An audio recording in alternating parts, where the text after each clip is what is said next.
como o produtor rural ele analisa as suas possibilidades de ganho, suas possibilidades de perda, em cima das condições climáticas, em cima das previsões, em cima de como os meteorologistas analisam e apresentam seus mapas climáticos. Pois bem, a Tempo Campo, um sistema gerado dentro da Exalc, hoje presente em várias culturas no Brasil, pode dar essa resposta. Como aqui conosco, Fábio Marim, coordenador, professor da Exalc, coordenador do Tempo Campo, vai nos dar então essa visão, Fábio, obrigado por estar atendendo a gente aqui o Notícias Agrícolas, de como então o produtor utiliza todas as ferramentas que o Tempo Campo oferece e se ele já tem domínio da existência desse projeto, desse programa. Olha, o Tempo Campo tem 3 anos, ele atua dentro da universidade, então de fato ele tem uma capacidade de divulgação que não é tão ágil como se fosse uma empresa. Mas diante disso, a gente pode considerar que a expansão dele dentro das principais culturas com as quais a gente trabalha é bastante rápida. Nós temos ali mais de 30 usinas já operando, temos produtores de soja no Mato Grosso, temos produtores de milho, grandes empresas trabalhando com essas duas culturas já operando. Então eu avalio que esse crescimento ele é bastante interessante dado a nossa capacidade de divulgação e mais do que isso, eu acho que esse crescimento ele denota que a gente conseguiu realmente tapar uma lacuna. Aquela sensação que a gente tinha dentro da academia de que faltava um sistema que fosse o tradutor, que não fosse baseado em clima, mas não falasse em clima. Porque o produtor ele não produz chuva e temperatura, ele produz soja, milho e cana. Então ele precisaria de um tradutor para falar o quanto a chuva ou a falta dela vai me tomar ou vai me trazer a mais. E foi exatamente aí que a gente pensou, usando o melhor da ciência que a gente tinha aqui no Brasil, e na verdade a melhor técnica internacional também, a gente montou um sistema com indicadores muito simples, de forma muito didática, e a gente colocou à disposição esse projeto dentro da Exalc e a gente percebeu um interesse muito grande. São 3 anos, como eu disse, desde agosto de 2016 e até agora a perspectiva, a sensação nossa internamente é que a gente tem contribuído de uma forma bastante importante para o setor agrícola brasileiro. A gente pode dizer assim, o produtor quando ele olha para o clima, ele sabe a janela de plantio, ele sabe a janela de colheita, mas ele agora não, já há 3 anos, como você bem disse, com essa ferramenta, com as ferramentas do Tempo Campo, ele consegue olhar essa janela, mas ao mesmo tempo verificar o que essa janela vai poder resultar tanto no seu plantio como na sua colheita. É mais ou menos isso. Isso. Você comentou bem, falando em janela. Como é que é feita a janela? Como é que as empresas públicas, Ministério da Agricultura, Embrapa, a própria Exalc, como é que se recomenda isso daí? Baseando na média climática. Então olha-se para trás, faça-se um cálculo estatístico e fala assim, ó, normalmente aqui é melhor, mas pode ser que em 2019 não seja. Aí é que está a necessidade da decisão agora. Pode ser que a janela vá de agosto a outubro, por exemplo, mas só vai dar para plantar em outubro. Em agosto, setembro não vai. Então, a janela ela é importante porque ela dá uma média, mas na verdade a tomada de decisão tem que ser olhada semana a semana. E é aí que o Tempo Campo entra. Nós temos boletins semanais que o produtor está recebendo. Bom, então na hora de plantar ou não é a primeira decisão, e uma vez plantada, está acontecendo um fenômeno no campo. O produtor está vendo aquilo ali e fala, poxa, ficamos uma semana sem chuva. Isso é grave ou não é? Entendeu? Isso, devo me preocupar ou não? O Tempo Campo entra falando, olha, não é grave, até agora está tudo sob controle. Ou ao contrário, falando, olha, esse evento foi de fato um evento, você perdeu 10 sacas de soja só nessa semana. Entendeu? Se você tiver alguma medida que possa ser tomada em termos de manejo ou de comercialização, agora é a hora de interceder. Ok? Então aí é que a gente entra apoiando, dando como se fosse um termômetro, falar, febre baixa, tudo tranquilo, o clima é teu amigo esse ano. Ou ao contrário, o clima não é teu amigo, seja prudente, guarda um dinheirinho lá e vamos tentar levar essa safra até o final. Nascido na Exalc, naturalmente, e no seio da canavicultura de escala, que é Piracicaba, obviamente que o Tempo Campo ele se destinou, no primeiro momento, à canavicultura. Hoje está presente em praticamente todas as atividades, todas as culturas agrícolas de larga escala. Pois bem, mas vamos aproveitar então o Fábio aqui, o professor Fábio, para falar um pouquinho, Fábio, da cana. Estamos lá com a safra iniciando. O que foi visto já no tempo campo em termos de TCH, tonelada de cana por hectare, e outras variáveis que a gente pode já decidir dedicar aos nossos amigos que nos ouvem? Olha, nós temos um cenário interessante, porque a gente teve uma primavera, vamos dizer, boa, ok? Tivemos boa parte, pelo menos no estado de São Paulo, uma chuva muito importante em agosto, talvez 2 chuvas importantes em agosto, chuva bastante regular setembro e outubro, ok? De forma que assim, veio ali um canavial forte, em janeiro a chuva cortou.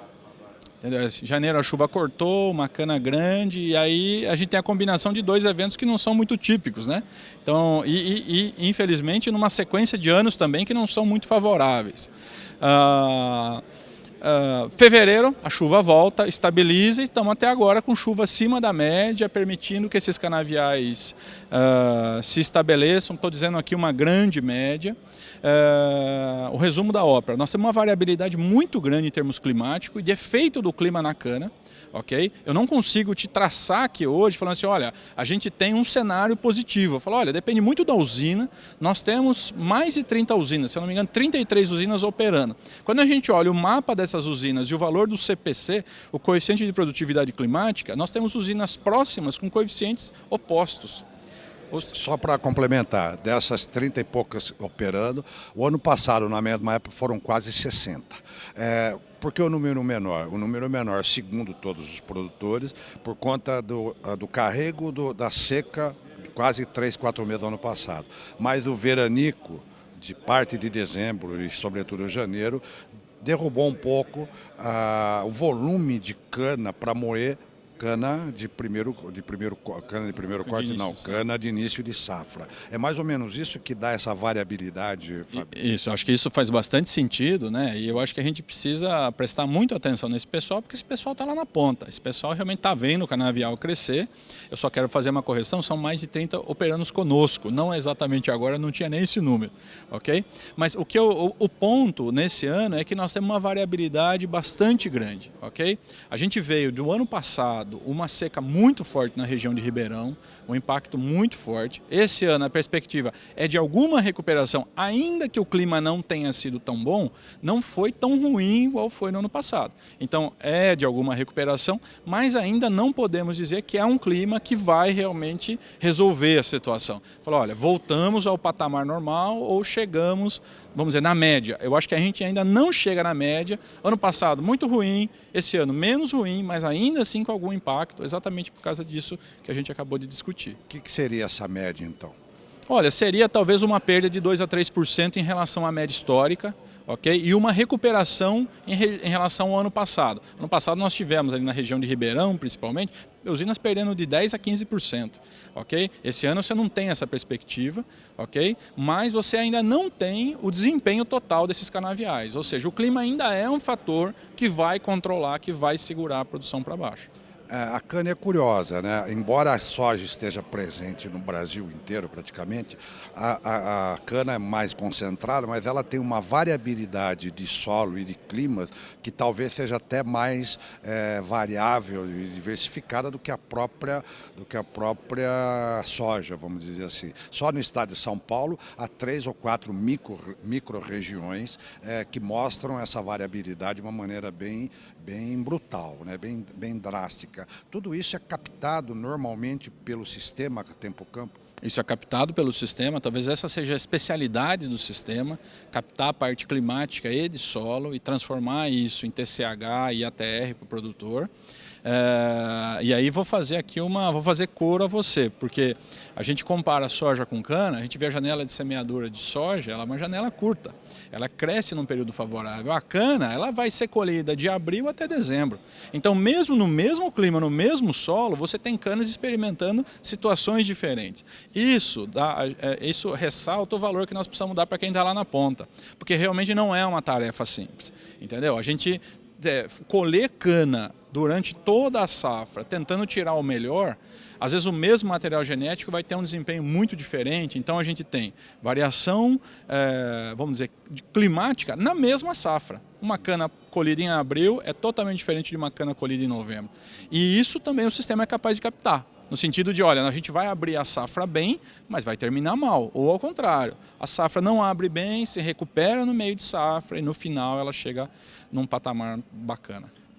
Outra peculiaridade da cana, né, Fábio, quando não chove a cana não sai do chão, em compensação melhora o ATR, quer dizer, coisas que só a cultura da cana tem de uma maneira muito diferente das outras, e isso faz com que o monitoramento seja uma exigência constante do produtor, né? Exatamente, mas aí também tem um aspecto que a gente, não é que a cana é diferente, a forma comercial que a gente usa a cana é diferente. Veja bem, a gente vê lá no dicionário o que é maturação fisiológica de uma cultura. Ela gera semente, ela põe carboidrato e proteína, a semente de soja, a planta de soja, ela põe carboidrato e proteína para a soja, ela não vai recuperar isso daí se a planta mãe passar uma necessidade.